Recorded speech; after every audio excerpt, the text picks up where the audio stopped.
Mayambu taramna okjabaga loinana Panthoi Mangang na ikoknona khurumjari.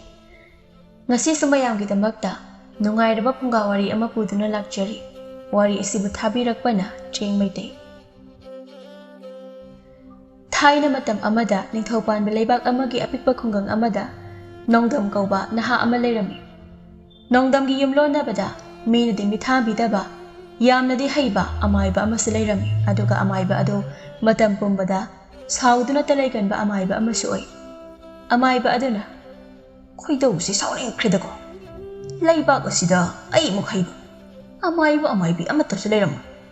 Aduga aibu hairamoi kaina aigi pendaba sauningbasi kanano amada tamningkhrida. Aigi nupido hojik phauba hingjaramlabadi mangonda aigi pendaba asaubase tamleraga ngahak pothaba yabanido. Isa nupa amakak yaujabaduna nupina puraga chakhredo. Khul leikaigi misingsidhi aigidi mai sukchan chanadre. Sauningkhrida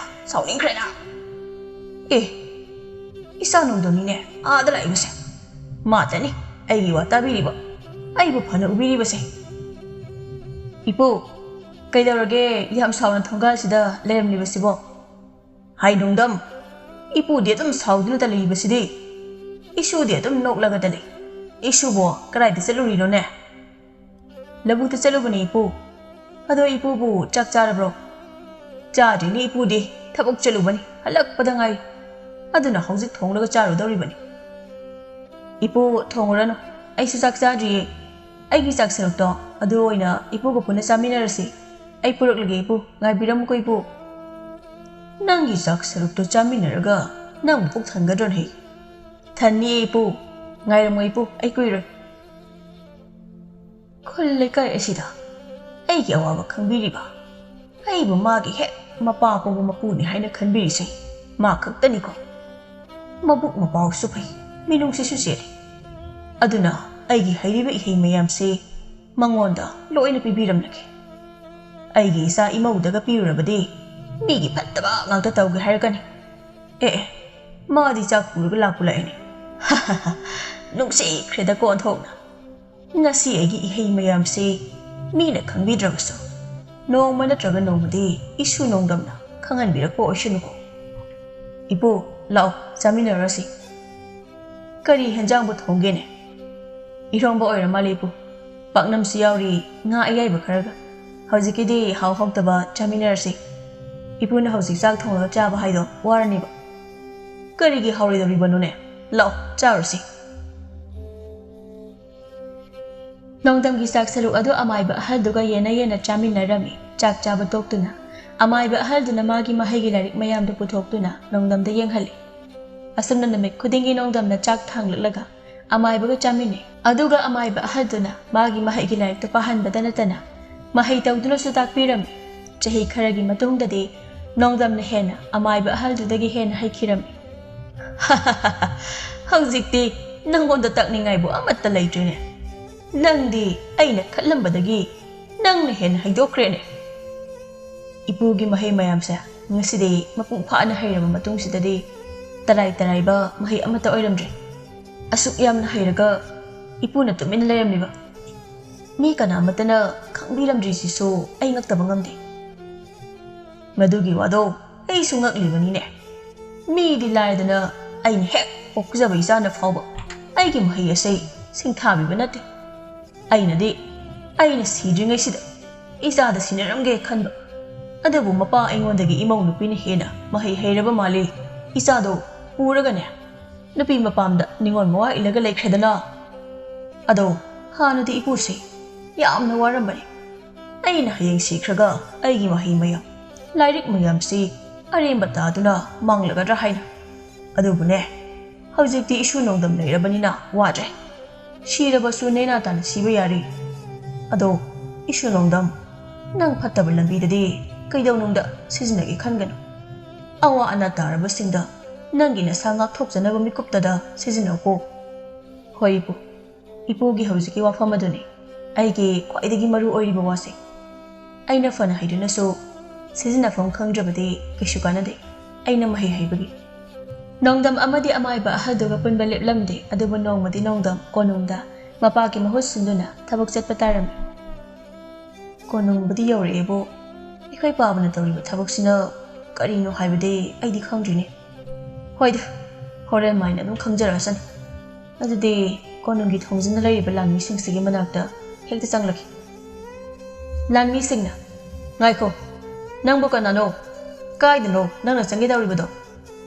ꯏꯌꯥꯝꯕ, ꯑꯩ ꯑꯔꯥꯞꯄ ꯈꯨꯡꯒꯪꯗꯒꯤ ꯏꯄꯥꯒꯤ ꯃꯍꯨꯠ ꯁꯤꯟꯗꯨꯅ ꯀꯣꯅꯨꯡ ꯑꯁꯤꯗ ꯂꯥꯛꯄꯅꯤ꯫ ꯑꯩꯒꯤ ꯏꯄꯥꯒꯤ ꯃꯤꯡꯅ ꯕꯣꯌꯥꯏ ꯀꯧꯖꯩ꯫ ꯕꯣꯌꯥꯏ ꯍꯥꯏꯗꯤ ꯑꯩꯈꯣꯏꯒꯤ ꯀꯣꯅꯨꯡꯗ ꯁꯒꯣꯜ ꯃꯌꯥꯝ ꯑꯃ ꯁꯦꯟꯅꯕ ꯑꯍꯜ ꯃꯁꯥ ꯌꯥꯝꯅ ꯀꯟꯕꯗꯣ ꯑꯣꯏꯖꯥꯠꯂꯣ? ꯏꯕꯨꯡꯉꯣ, ꯅꯄꯥꯗꯣ ꯅꯥꯇꯣꯟꯗ ꯁꯝꯕ꯭ꯔꯨ ꯑꯆꯧꯕ ꯑꯃ ꯊꯨꯡꯕꯗꯨꯔꯣ? ꯑꯍꯣꯏ ꯃꯥꯅꯦ, ꯑꯩꯒꯤ ꯏꯄꯥꯒꯤ ꯅꯥꯇꯣꯟꯗ ꯁꯝꯕ꯭ꯔꯨ ꯑꯆꯧꯕ ꯑꯃ ꯊꯨꯡꯕꯅꯤ꯫ ꯑꯣ, ꯅꯪꯕꯨ ꯃꯥꯒꯤ ꯃꯆꯥ ꯑꯣꯏꯔꯦ꯫ ꯑꯗꯣ ꯅꯪꯗꯤ ꯅꯄꯥꯗꯧꯅ ꯀꯜꯂꯝꯗꯧꯕ ꯃꯥꯟꯗꯦ꯫ ꯅꯪꯕꯨ ꯅꯄꯥꯅ ꯇꯧꯕ ꯊꯕꯛꯁꯤꯡꯗꯣ ꯇꯧꯕ ꯉꯝꯒꯗ꯭ꯔꯣꯅꯦ? ꯏꯄꯥꯒꯤ ꯃꯍꯨꯠ ꯂꯥꯛꯂꯕꯅꯤꯅ ꯉꯝꯅꯕ ꯇꯧꯖꯒꯦ ꯏꯌꯥꯝꯕ꯫ ꯑꯗꯨꯗꯤ ꯐꯔꯦ꯫ ꯇꯨ, ꯑꯥꯗ ꯑꯍꯜ ꯑꯃ ꯂꯥꯛꯂꯤꯕꯁꯤ ꯎꯕ꯭ꯔꯥ?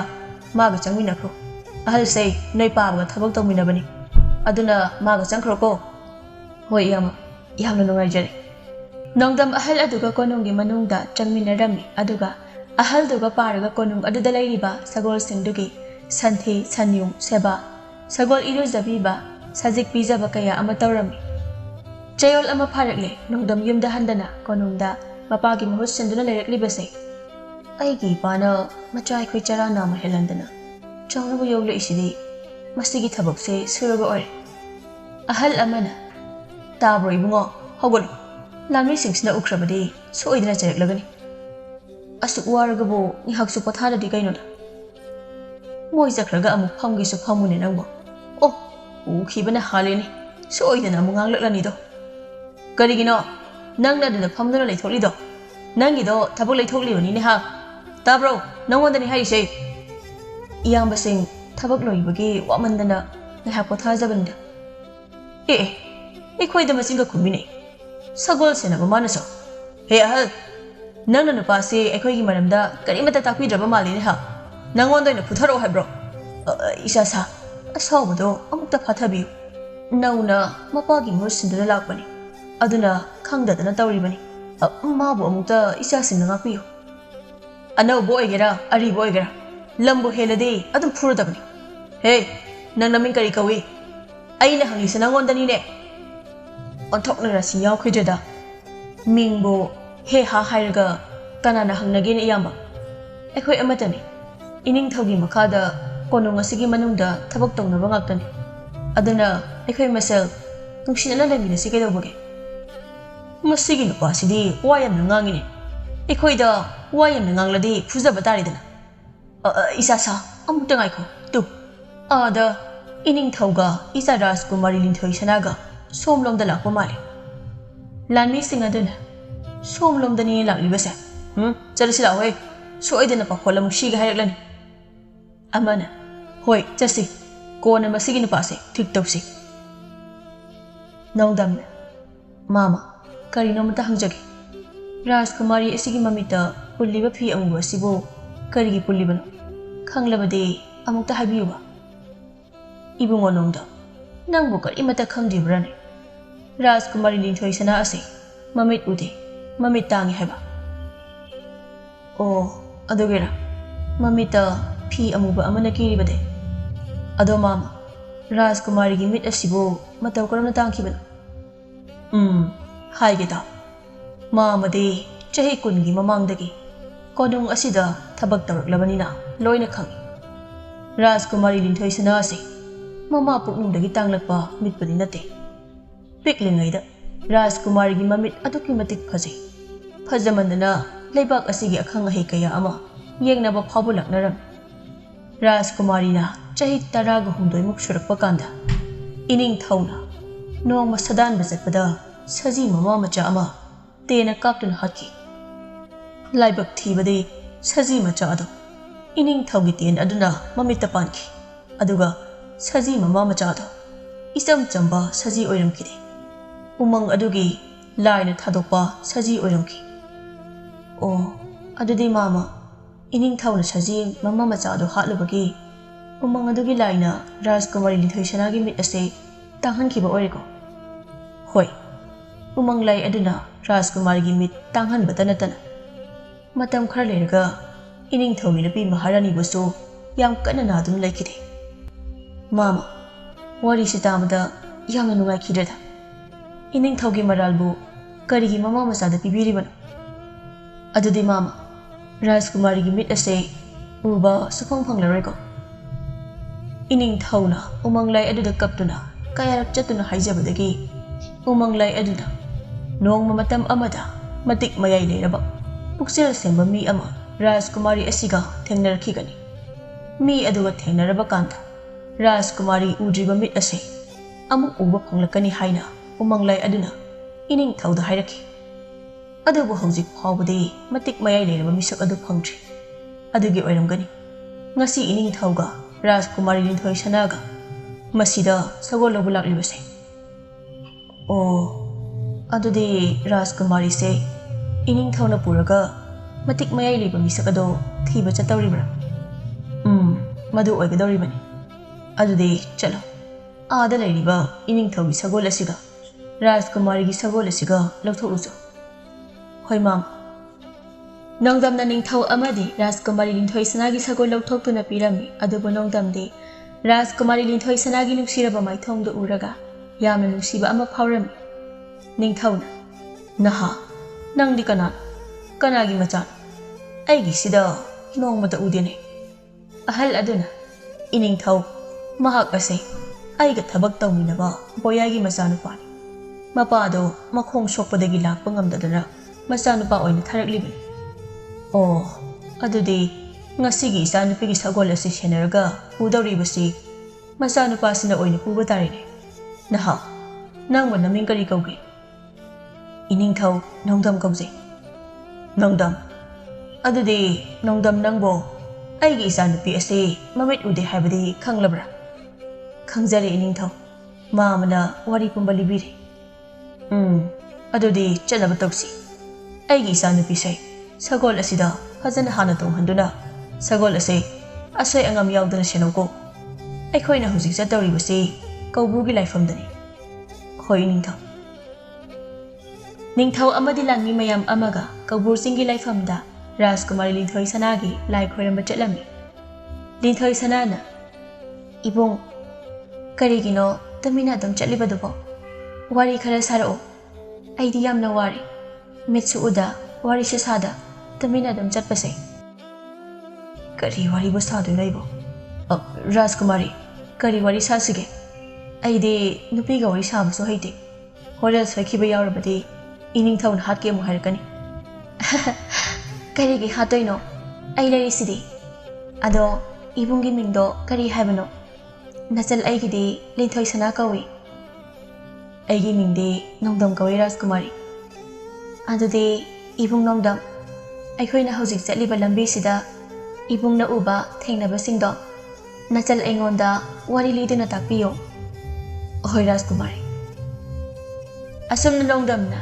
Rajkumari linthoi sanada awuba thengnaba singdo wari liduna linthoi sanagi thamoi pelhalami namit asidagi Rajkumari linthoi sanana chatpa mafam khudingda nongdam adum purami nongdam yaudravadi linthoi sana hojikti mafam amatada sasi haiba yadaba horaklami asumna tha kharagi matungdadi Rajkumari linthoi sanana nongdambu tapna yamna nungsiraklami somdana konung adada leiriba miyoi amatana Rajkumari linthoi sanana nongdamda uliba matawdu pamlamde yaramde aduna nongmadi ningthauna aibo hauji kaidawsige aigi konung asida sagol sena kaishu nataba minai mana aigi isanapi linthoi sana laibak asigina Rajkumari amab irai laina wari khara liduna harau halaga pungsum sumkhrabako kamdawsige aibo nongdam hairiba nupa asi haujikti konung asidagi tanthokpasu yaridaba hatokpasu pharak taba konung asida leiragana aingonda hena pharak taba masida konung asida phamibasingna aigi tungda khudombi thinduna chagiba ngangnariba mayamsiga as ludorida tawise ipaning thau ipagi bema nangbu karigino nathanda laklibadubo ithanda laibado ayamna talle lao Karaidano ama chaluse. Hojikpo karaidabu chatawribano. Isana chattaba mafam amata. Leibak asida leitrene. Hana sakhiba mafam oirabasu chase ipa ningthau. Ai kada ithanda leibada yamna wai. Ipa gi bema. Hojikti ipa se thaba khara chiline. Adunane hayeng oina chalasi. Nangna nathanda leiba talli hairaganane. Ai konung asida leiriba nata singdo kawbiruki. Lao lao. Nangi kada changlasi. Ipa nangi nata singdo kawbiruge ko. Ai na pamlibasidi ita singdo nate. Nongdam buni. Ai ibung nongdam ga oina chalurage. Aduga ahuba singdo wari lihalurage. Ningthaudu halakpada. Ipagi bema linthoi sana. Karaida mung leikre. Ipagi bema lanmi amana. Iningthau Rajkumari di thokhrene. Kanaga karaida. Sagol Sennaba Nongdam gi manakta oiramdawu male. Nongdam gi leiba mafamlomda chakhi. Kari haiba. Adudi yam thuna chalo. Nongdam ado iningthau na kawi hairu. Rajkumari di khanganganu ko. Masigi minai asi. Kashum sangda kana khangandana langchin khrage. Somdana Nongdamna. Rajkumari karaidano ibani na chatawri bumai ke asibo. Iningthau da su taklamde. Horel ebo hatke hairagdanane. Hatlo he. Ai leirisidi ibungge. Ado ibung ngasidi ibunggi yumdo oina chaluse. Ibunggi khungang aduge phajabusingdugi wari su libiyo. Ibunggi ipagi anabaso hanglakse. Aikhoigi yumda chalusi yaini. Aidi yumda chatningwana loirabane. Ado horel iningthauna sawardi ai mu phage hekdanane. Kaishu tawrayeba. Lao khathura chasi. Lanbi singna iningthau Rajkumari ga Nongdam gadi konungdagi thokre haine. Adudi chalo. Nongdam hairiba minai ado pharaga pullaga puruk hai. Aikhoina madugi minai ado fugaina lumai se ngasidi tan chareda. Lao he Nongdam pharosi. Hati halakanu ko. Pharaga pullaga oina puruk. Pangida ko aigi isanu pise. Aina soiba ama tawrubagi hojik phawba waduna leiringai sida. Mana mu asoiba ama amuk tawnaba hotnarine. Lanmi sing aduna Rajkumari ga Nongdam gado karonda chakhi khangdabanina thiba khanglamde aduna Nongdam ga Rajkumari ni thoi sanagadi yam nungaina Nongdam gi khul amadi yum yauduna yam nungaina leiram. Ibung Nongdam konungda amu halasira. Hoi halasi. Ado mi amatanga unaram khise. Kanano aigi ipusu osasu oiriba ahal amalai maga unaram gise. Hoi unarasi. Ipu nasu Nongdam laiye. Kana ishu Nongdam haiba. Iya kuireda ishu nupasi ukhidaba. Lao wari sakhisi. Mana kanano nanga tinajabaran he. Masakpo onthokna phajakreda. Mani ipu Nongdam ga tinabane. Ipu aikhoigi Rajkumari ni. Kari haiba. Aikhoigi leibak asigi Rajkumari ni haiba. Aduga magi mit asida pulliba phesina karigi. Ipu aidi mit udiye. Aduna punsinjabane. Ihe ima puknungira natraga. Ipu wari se khara sangi. Nongma ayumda laknaga liragi. Ipu ipa ningthauna aina piklingaida umang laigi saji machada ten kaptuna hatlubagini. Ado ipu ayamu urakhini haina umang laina habirei. Matau karamna amu urakhini haigini. Noma matik mayai leiba pukjel sengba mi ama thengnarakhini. Misak aduna Rajkumari gi mit ase uhanba ngamgani haina umang laina takpirame hai. Matik mayai leiba asum chatpa mabukjel sengba mi. Repeat. Matik mayai leiba achum chatpa mabukjel sengba mi ama. Kaidaroge ipuna tumina ungduna khalidobo. Kaisu khandeda. Adudi Rajkumari na thiriba misak adudi phanglabro. Kaidi Pangduna, I Fabuana Thiribani. Ipo Pangadova Mandreda Chahitara Helagli, Ipaning Toga Egana, Laibagase, Sintuna Chatuna Thirak Libase. I wish on the day, Laklam Labro. Lakji Ipo, Nasina Hanbani. Ngahagwari Sanaraba Matunda. Adudipo, I queening Janabataragi.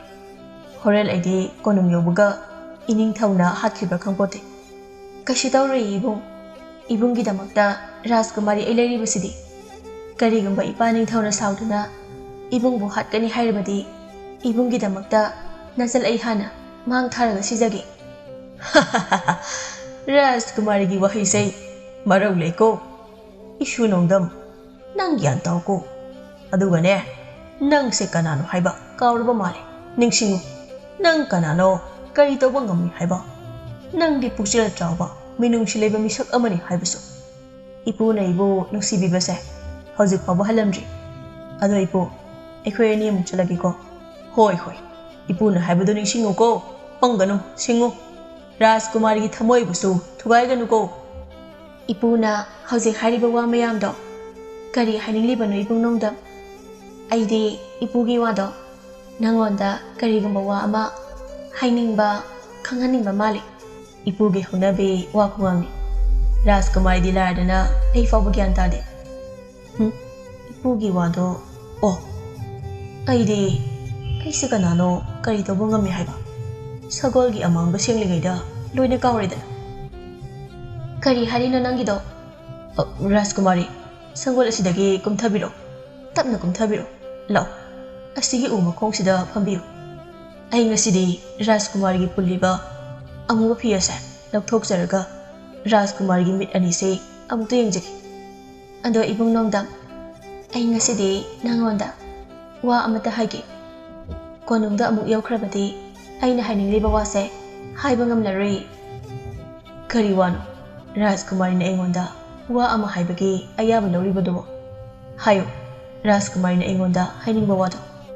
Ando de Aina Haidewase, Nangna Yagani Haina, Hana Engonda, Tazaba Pio. Kariwano, Rajkumari na, Aduk Luhaliba Wadabo. Apabawa Oirabadi, Kariga Ina Yaridoribano. Aduga ide, Rajkumari Busenazaba, Rajkumari na Pamba Tabagdo, Pangtoksagi Haina Lariba Mini.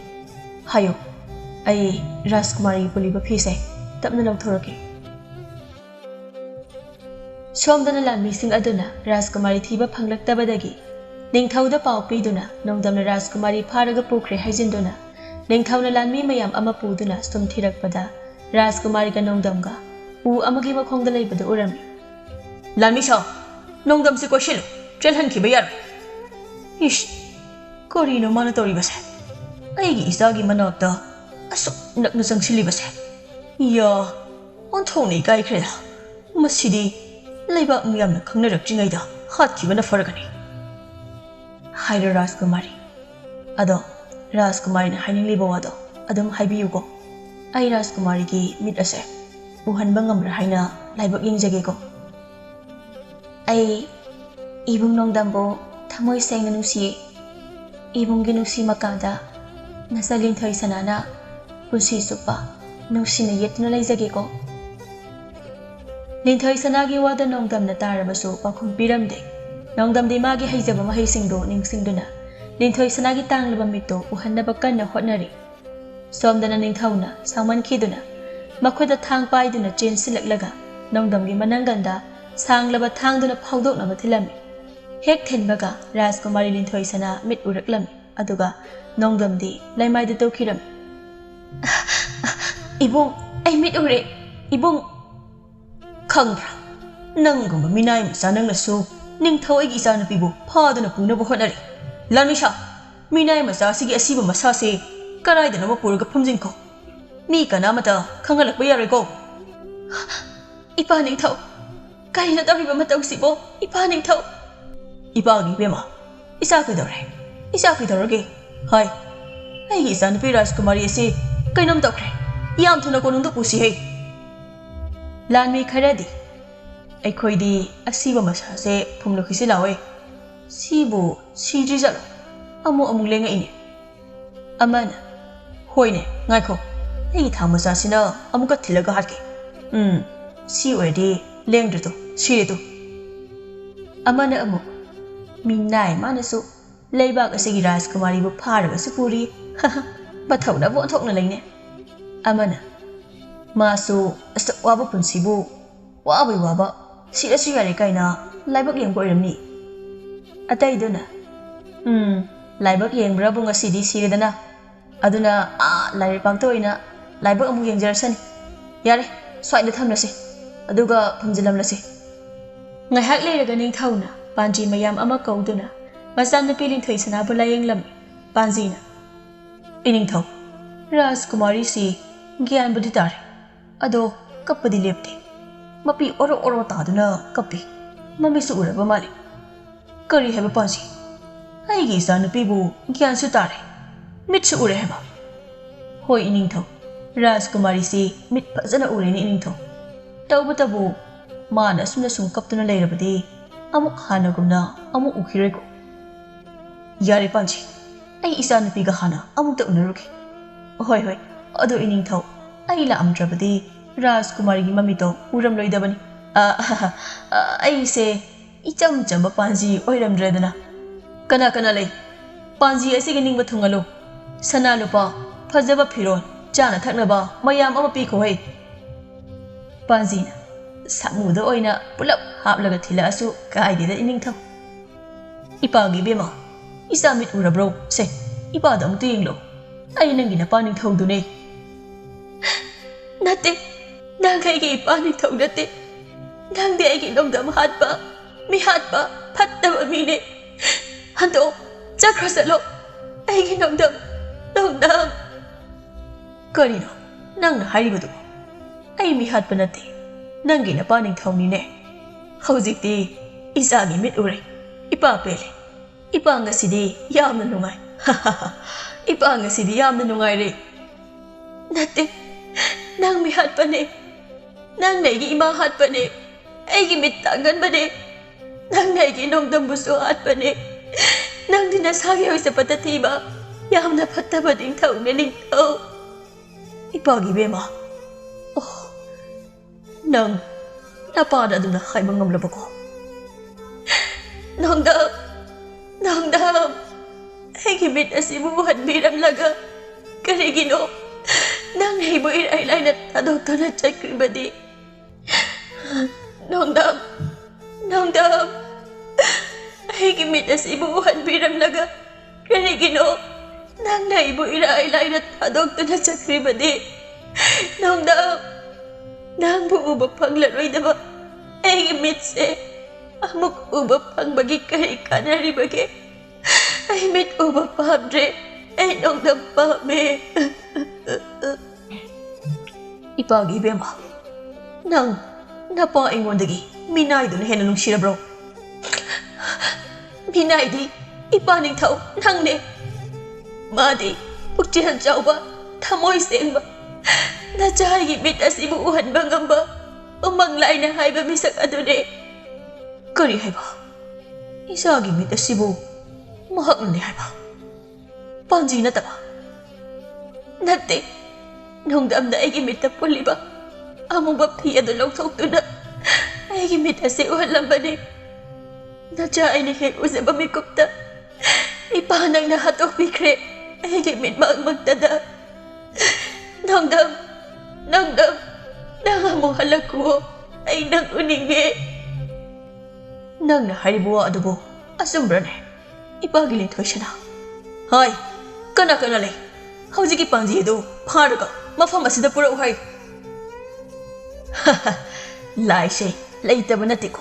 Lai. Ay nahay sini. Lai. Ay hawjiki. Panji yoy basi tok laga. Nupi yoy na dama lolaki. Aduga minay miyam tamlaga. Nungay na lagi.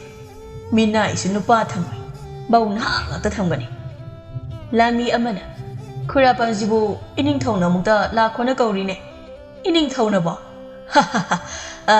Ining thawna kauri si tiga ta walang khini. Natay zadadi konung masigi phamnai ba chauba ma oyu kai na hairak toini ko. Kara thuna panjibu Lại lại, ha ha, ai này hẹn lạc ninh bani nè. Panji, how ining thâu, kari wali bagi pi đâu ining thâu. Ai kỳ sa nó bagi mit uri basi, Panji, nang nụ hân bani ko. Mà nè ining thâu, ai nè nung ai man da na, ai kỳ hay sabi thak ta lai tin khoiram jaduna, Rajkumari mit asi uhan jarabani. Cheng ko Panji, aseng bani ining thâu. Cheng le ko Panji. Hoi ining thâu.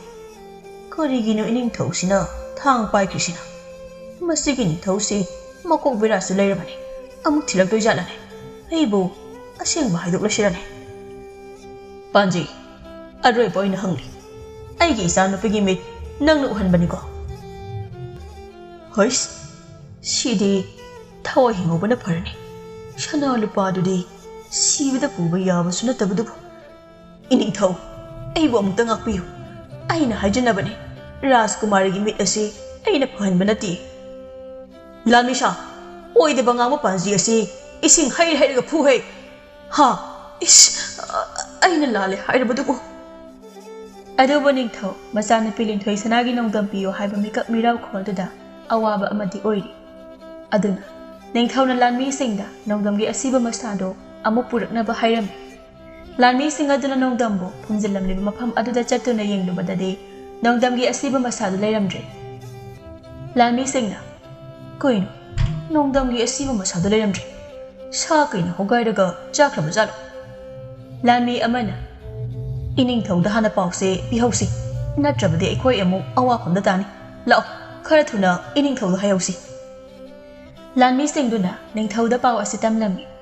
Pau asita baga ning thau di makok pai duna laikre. Chalo, Nongdam gi masado phangnaba thir chalo.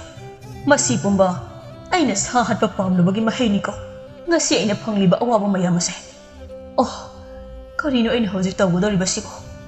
Ahing badi laya duna. Asiba masa phawa phangraba ko. Hai gi sa na pinamit tangba phare hebagi. Harau ga dra ka. Hey na dom awaba da awaba he na phanglaba ko. Lanmi amana ining thau Nongdam gi asiba masado ai khoi miyamna thibi ya bathire. Adubo phangre ining thau. Phangri phawa thiyo. Chalo. Natrabadi konungda amata halakpa yaroi. Lanmi sing aduna ining thau se ngawrba malhe lao hoi chalasi manak ta kuini leya ponte. Ning thau adu pambai leitabana mapitana kana kaplami aduga Rajkumari linthoi sanadi mamit uzarabasu gyan tadaba moral thokdaba una sthaba mitam amagum laikre. Asumna numit kayani hawkre nongmadi linthoi sanagi manglanda mapaning thawna hatpikraba saji mama macha dalaklami aduga linthoi sanada Nongdam gi mayumda chatnaba hairami. Linthoi sana mikap khangthok thoklei aduga Nongdam gi yumda sagol tongduna yam thuna laklami.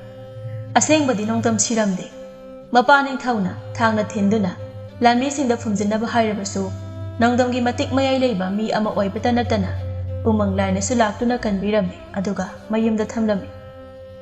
Ibung Nongdam ai lakle nang kaida lege tholaklo amai ba aduna hai Nongdam ashidi Rajkumari dunne tu yengune nangko ibung ai bu halanu nang kaida lege ibung Nongdam ai yamna ware.